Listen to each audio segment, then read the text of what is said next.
Kabar dari Arif. Randy bersiap untuk pergi ke kantor dengan ayahnya.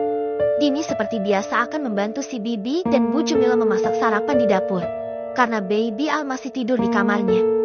Kemudian mereka semua sarapan bersama sambil bencong bercengkrama. "Pah, kapan Papa akan libur?" tanya Randy pada Pak Yohan.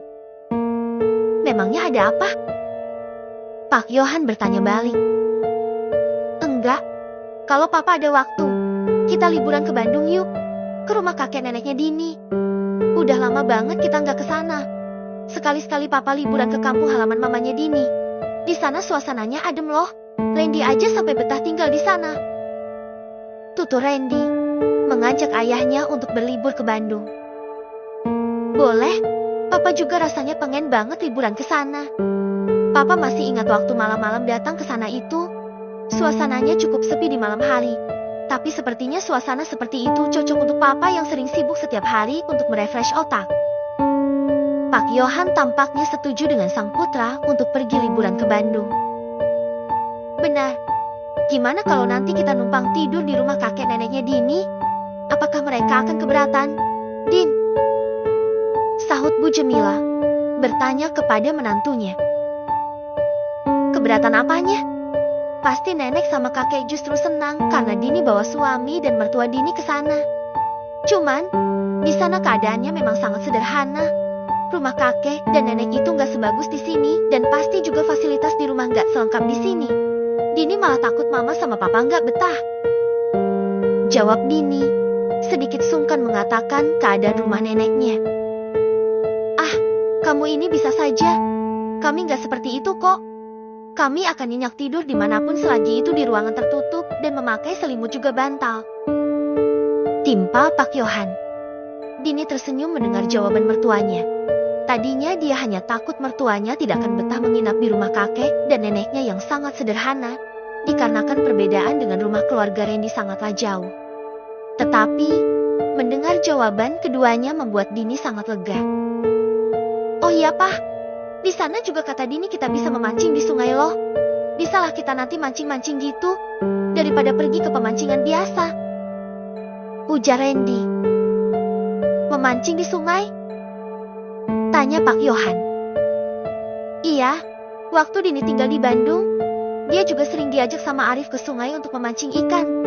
Katanya di sungai cukup banyak ikannya dan katanya juga di sungai itu adem banget suasananya," jelas Randy. "Benar, Pah. Di sungai itu suasananya adem, udaranya sejuk banget, terus airnya jernih. Dini sama Arif aja betah di sana. Dini yakin kalau Papa ke sana, Papa juga akan betah.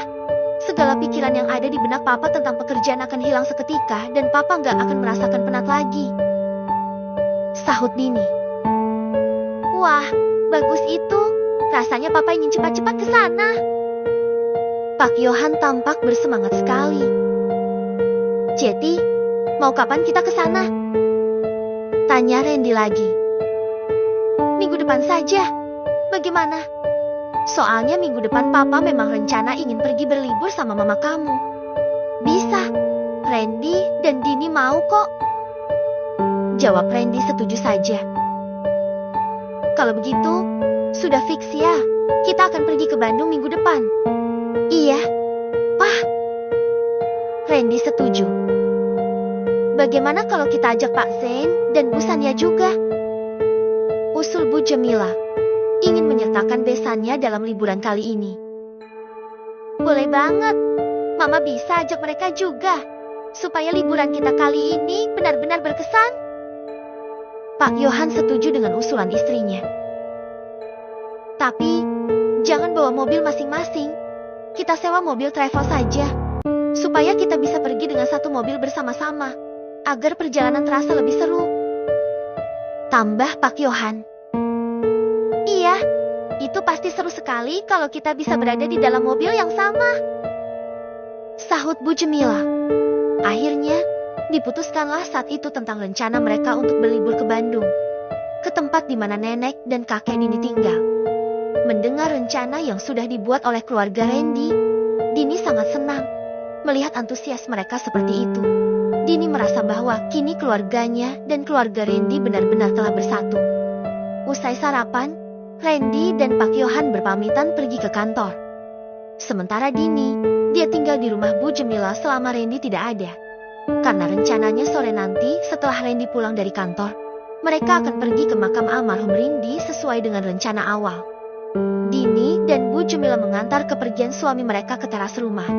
Dini melambaikan tangan kepada Randy dan suaminya membalas lambaian tangan Dini serta tersenyum manis. Apa seperti ini ya? Rasanya kalau kita punya suami pekerja kantoran. Kayak di TV-TV, setiap mau pergi salim tangan dulu, terus lambai tangan. Dia tersenyum manis. Ih, romantis banget. Gumam Dini dalam hati. Dia merasa kehidupannya kini seolah seperti adegan-adegan di film yang sering ditontonnya.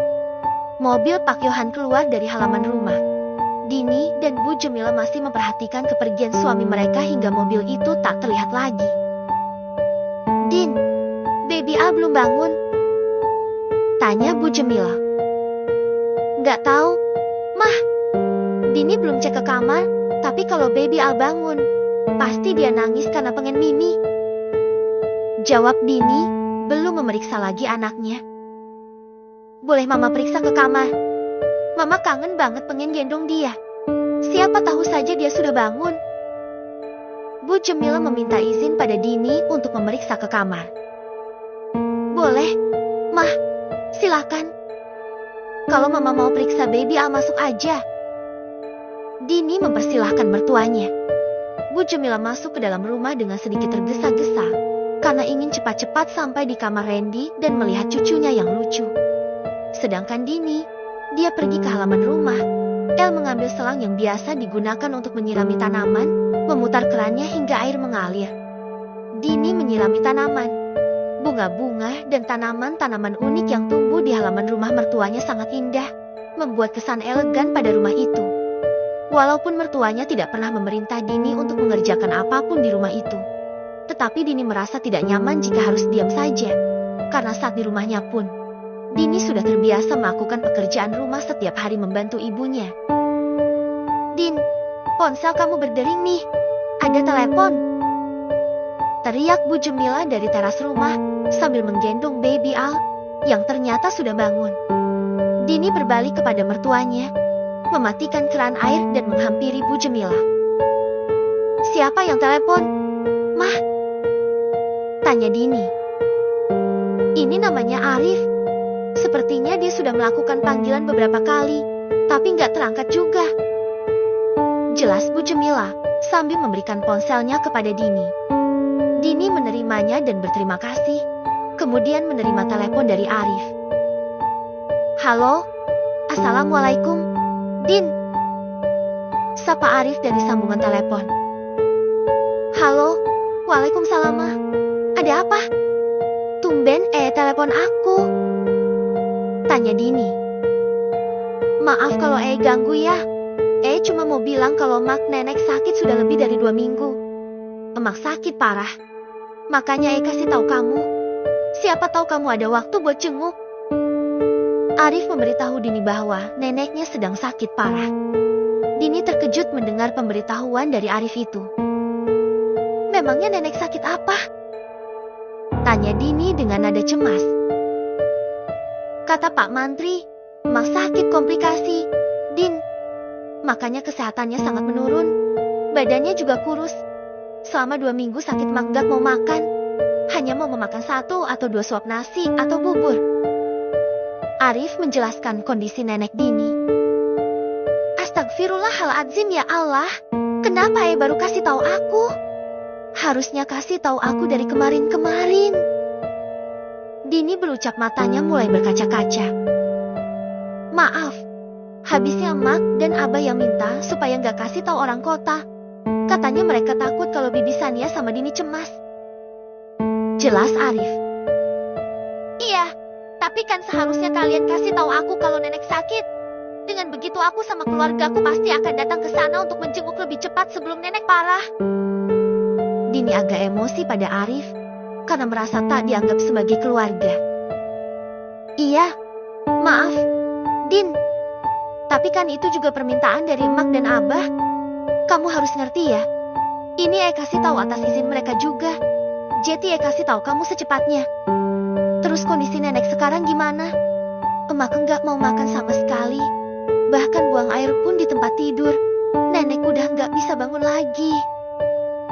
Mendengar jawaban dari Arif, semakin membuat Dini sedih. Perempuan cantik itu perlahan-lahan menangis. Air matanya mengalir deras di pipi.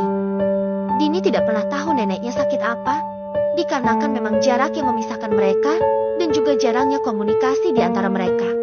Sehingga Dini tidak pernah tahu kondisi terkini neneknya. Apa udah kasih tahu mama? Tanya Dini. Udah kasih tahu Bibi Sania. Beliau bilang beliau akan minta izin Om Zain untuk datang ke sini. Jawab Arif. Aku juga harus izin dulu sama suami dan mertuaku, supaya aku bisa pergi ke sana. Kalau aku diizinkan, aku akan ke sana. Tolong jaga nenek baik-baik ya. Pesan Dini sambil menangis. Iya, akan jaga emak. Setiap hari, ada di rumah emak. Sama emak, ibu, sama abah, bapak juga. Bibi-bibi dan paman-paman juga ada di sini. Mereka menjaga nenek dengan baik. Kami sekarang sedang berkumpul. Ya udah, aku mau izin sama mertuaku dulu. Aku tutup teleponnya dulu ya. Assalamualaikum. Dini menutup obrolannya dengan Arif. Iya, waalaikumsalam, Din. Balas Arif. Sambungan telepon dimatikan. Dini memasukkan ponselnya ke dalam saku celana dan mengusap air matanya sebelum berbalik kepada Bu Jemilah yang sejak tadi ada di belakangnya. Bu Jemilah yang sudah mengetahui menantunya menangis langsung menghampiri. Ada apa? Nak, kok kamu nangis? Tanya Bu Jemilah sambil mengusap-usap kepala Dini. Barusan Arif bilang kalau nenek sakit parah. Katanya udah 2 minggu lebih nenek terbaring dan sekarang nenek udah nggak bisa bangun. Apa-apa di tempat tidur. Dini pengen ke sana. Mah, apa Dini boleh pergi ke Bandung sebelum rencana kita itu? Sambil menangis, Dini mengadu kepada mertuanya, memberitahukan tentang kondisi neneknya.